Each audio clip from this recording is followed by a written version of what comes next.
পেতে। আমি তো পারি শুধু যন্ত্রণা দিতে, তবু তুমি আশা করো ভালো কিছু পেতে।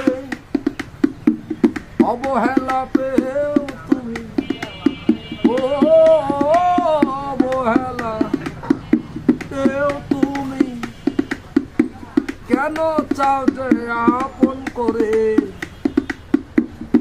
এত ভালো হয় কি মানুষ নিজের ক্ষতি করে? আমার মন্দ স্বভাব যেন তুমি কেন চাইলে আমারে? এত ভালো হয় কি মানুষ নিজের